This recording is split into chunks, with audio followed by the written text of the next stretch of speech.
बिस्मिल्लाहिर्रहमानिर्रहीम। Dear students, हम stopping by would on a snowy meaning पढ़ रहे थे, उसकी एक्सरसाइज कर रहे थे। उसका सी पार्ट आज देखने लगे कि उसमें वो हमें क्या देता है। ग्रामेटिकल एक्सरसाइज स्टार्ट होती है इसकी। अलिट्रेशन, उसने पहला हमें टॉपिक दिया है। Alliteration refers to repetition of same consonant sound in words which are used closely together in the poem.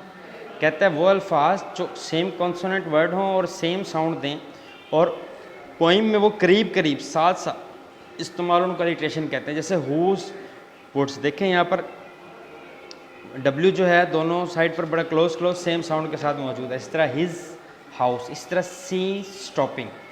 तो अलिट्रेशन जो है वो यानी same repetition of sound, repetition of जो है कॉन्सोनेंट वर्ड्स जो जिनकी साउंड जो है वो सेम हो। तो यहाँ पर वो हमें कहता है कि बताएं कि पोइम के अंदर कौन कौन से। देखें यहाँ पर हुज वुड्स है, इस तरह हिज हाउस है, उसके बाद जो है सी स्टॉपिंग है, ठीक है। और इसी तरह यहाँ पर देखें कि हिज हार्नेस यहाँ पर मौजूद है। सम, यहाँ देखें हम मिस्टेक, ये एलिटेशन यहाँ पर मौजूद है। साउंड स्विप, ये भी देखें सेम साउंड है दोनों की। उसके बाद हमें वो देता है इमेजरी। इमेजरी किसे कहते हैं ये मैं आपको पहले भी करवा चुका हूँ टॉपिक, हम पिछली पोइम में भी कर चुके हैं इसको डिटेल के साथ।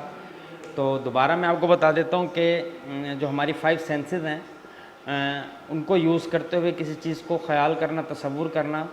मीन जहाँ पे कहता है कि imagery is construction of details use to create mental images in the mind of the reader through the visual scenes as well as sense of touch, smell, taste और साउंड। यानी ख्याल में आप कोई चीज़ पढ़ रहे हैं या कोई चीज़ सुन रहे हैं, ख्याल में जो है आप उसको जो है वो फील करते हैं, उसको सोचते हैं, इमेज क्रिएट करते हैं। अगर किसी चीज़ को आप ख्यालों में देख रहे हैं तो वो आपकी विजुअल इमेजरी है। अगर किसी चीज़ को ख़यालों में आप सुन रहे हैं वो आपकी एडिटरी इमेजरी है। इस तरह अगर किसी चीज़ को आप ख़यालों में सूंघ रहे हैं तो वो आपकी स्मेल इमेजरी है। इसी तरह अगर ख़यालों में किसी चीज़ को आप चख रहे हैं तो वो आपकी टेस्ट इमेजरी है। और इसी तरह अगर आप ख़यालों में किसी चीज़ को छू रहे हैं तो वो आपकी touch imagery. I mean 5 senses को यूज़ करते हुए मेंटल इमेजेस क्रिएट करना, अपने ख़यालात क्रिएट करना जो है वो इमेजरी कहलाता है। तो यहाँ पर उसने दिया हुआ है कि huge tree in the thick and dark forest. अपने ख्यालों में आप देख रहे हैं कि एक बड़ा सारा दरख्त है, बहुत बड़ा दरख्त है घने जंगल के अंदर। तो ये आपकी विजुअल इमेजरी है।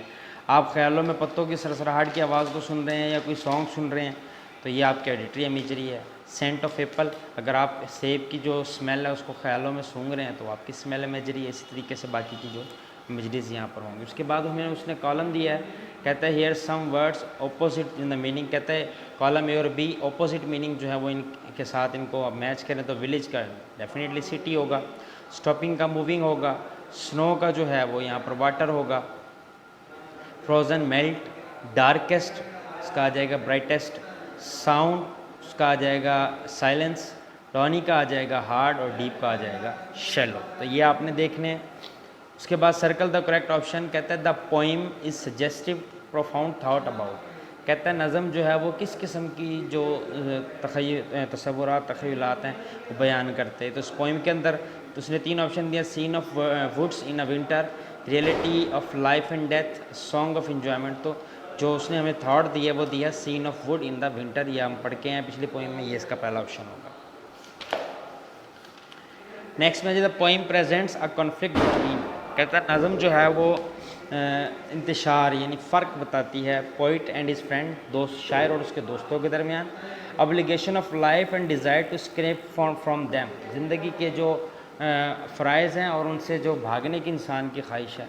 या poet and forces of nature, शायर और फितरी क़ुव्वतों के दरमियान। तो ऑब्लिगेशन ऑफ लाइफ, ज़ाहिर है शुरू में मैंने आपको बताया था कि ये पोइम जो है वो हमें ये बताती है कि हमने अपने ज़िंदगी के फ़राइज़ को भी लेकर चलना और फितरत को भी देखना। तो ये हमारा ऑप्शन बनेगा। After reading the poem we, नज़म पढ़ने के बाद हमारा जहन जो है वो किस काम के लिए तैयार हुआ है जी। Feel fed up of life, ज़िंदगी से तंग आ गए हैं हम। Wish to sleep for a long time, या हम काफ़ी देर के लिए सोना चाहते हैं, नज़म सुनने के बाद बहुत थक गए हैं। Get ready to face the challenge of life, या हम ज़िंदगी के मसाइल का सामना करने के लिए तैयार हो गए हैं। तो हमारे पास सी ऑप्शन जो है इसका जवाब होगा। The poem conveys to us only, नज़म हम तक पहुँचाती है सरफेस मीनिंग, सतही मतलब प्रोफाउंड थाट, गहराई की सोच। नो मीनिंग एट ऑल, ये हमें कुछ नहीं देती, हमें गहराई की सोच देती है, प्रोफाउंड थाट देती है। डार्क वुड सिंबलाइज, जो घना जंगल है उस पोइम में किस चीज़ को जाहिर करता है? Darkness spread around the poet, कि शायर के इर्द गिर्द जो है वो तारीकी छाई हुई है। Death and departure to another world, कि इंसान ने मर जाना और दूसरी दुनिया में जाना है। Darkness in the mind of poet, शायर का जो जहन है वो तंग है, नहीं ऐसा नहीं है। Death and departure to another world. उसके बाद हमारे पास है एडजेक्टिव फ्रेज। फ्रेज जो है हम ऐसे सेंटेंस को कहते हैं जो कंप्लीट मीनिंग ना रखता हो। जैसे कि मैं उसकी एग्जांपल देता हूँ कि the cat is under the table, ये पूरा सेंटेंस है कि बिल्ली जो है वो मेज़ के नीचे है। लेकिन अगर मैं यहाँ पर जस्ट लिखूँ अंडर द टेबल तो ये सेंटेंस कंप्लीट मीनिंग नहीं देता, क्योंकि इसके अंदर सब्जेक्ट मौजूद नहीं है। तो अंडर द टेबल क्या हो जाएगा? फ्रेज। ठीक है, इस तरह मैं कहूँ तो the milk is in the जग, तो ये पूरा सेंटेंस है, ये हमें पूरी सेंस दे रहा है, पूरी बात समझा रहा है कि दूध जो है वो जग के अंदर है। अगर मैं खाली लिखूँ इन द जग तो अब ये कंप्लीट सेंस नहीं दे रहा कि इन द जग यानी जग में क्या है, जग के अंदर, पूरी बात नहीं कर रहा। तो वो ग्रुप ऑफ वर्ड जो कंप्लीट सेंस ना देता हो, मुकम्मल मीनिंग ना देता हो, उसको हम फ्रेज कहते हैं। एडजेक्टिव का आपको पता ही है कि एडजेक्टिव जो है वो नाउन को मॉडिफाई करता है। तो कहता है adjective phrase is group of words that does work N adjective, कहता है अल्फाज का मजमुआ जो एक एडजेक्टिव की तरह काम करता हो, एडजेक्टिव फ्रेज कहलाता है। जैसे कहता है I like to see smiling face, तो यहाँ पर जो स्माइलिंग है ये एडजेक्टिव है, जबकि I like to see a face with smile on it, मुझे ऐसे चेहरा पसंद है जिस पर स्माइल हो। अब दोनों सेंटेंस का मीनिंग सेम है, मुझे मुस्कुराता हुआ चेहरा पसंद है या मुझे मुस्कुराहट वाला चेहरा पसंद है। जबकि यहाँ स्माइलिंग एक एडजेक्टिव है और यहाँ with the smile on it ये एडजेक्टिव फ्रेज है। तो वो अल्फाज, ग्रुप ऑफ वर्ड, वो अल्फाज का मजमुआ जो एक एडजेक्टिव के तौर पर काम करता हो, एडजेक्टिव फ्रेज कहलाता है। इसके बाद एडवर्ब फ्रेज है, कहता है adverb phrase is a group of word that does the work of an adverb, कहता है अल्फाज का मजमुआ जो एक एडवर्ब के इक्वल काम करता हो, एक एडवर्ब के तौर पर काम करता हो। जैसे अली रेन क्विकली, तो क्विकली तेज़ी के साथ, क्विकली यहाँ पर एडवर्ब है।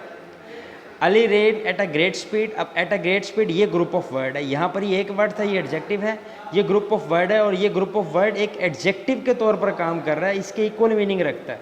यानी अगर आप इस सेंटेंस क्विकली की जगह पर एट अ ग्रेट स्पीड लगा दें तो फ़र्क नहीं पड़ेगा, बट ये जो वर्ड है ये हमारे पास एडवर्ब फ्रेज होगा, नॉट एडवर्ब। तो ये हमारे पास एक्सरसाइज है, देखते हैं।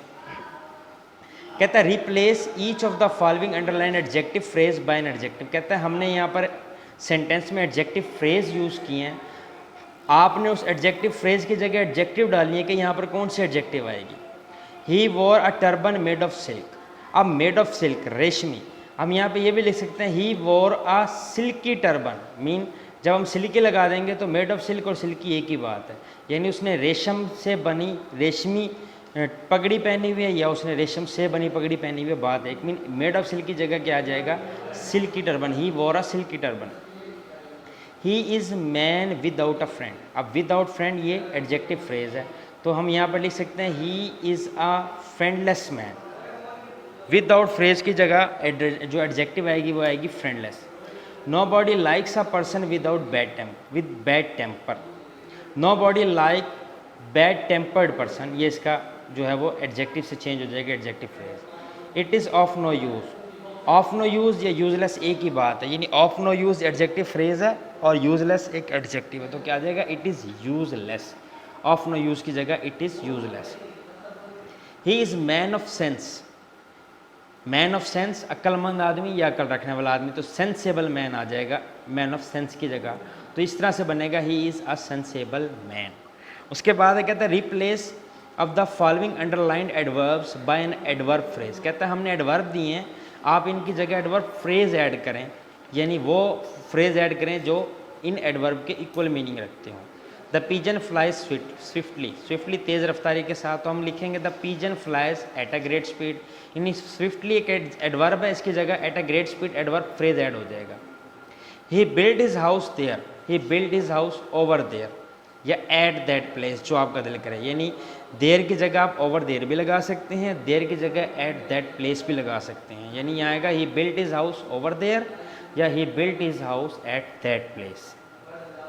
ही ट्राइड हार्ड, उसने सख्त मेहनत की, he tried with all his might, उसने अपनी पूरी कुव्वत के साथ मेहनत की, यानी हार्ड की जगह विद ऑल इज माइट जो है वो एडवर्ब फ्रेज ऐड हो जाएगा। He spoke eloquently. तो इसका एलोकेंटली जो है एडवर्ब है, इसका फ्रेज हम बनाएंगे he spoke in a fluent manner, यानी एलोकेंटली की जगह in a fluent manner adverb phrase add हो जाएगा। डिड सारा बिहेव वेल, तो वेल ठीक अंदाज में, अच्छे अंदाज में, तो यहाँ पर वेल एक एडवर्ब है, इसकी जगह हम एडवर्ब फ्रेज डालेंगे। Did Sara behave in a good way, यानी वेल की जगह क्या आ जाएगा, in a good way. Dear students, ये हमारी एक्सरसाइज कंप्लीट हो गई है। इंशाल्लाह नेक्स्ट लेसन स्टार्ट करेंगे। बहुत शुक्रिया।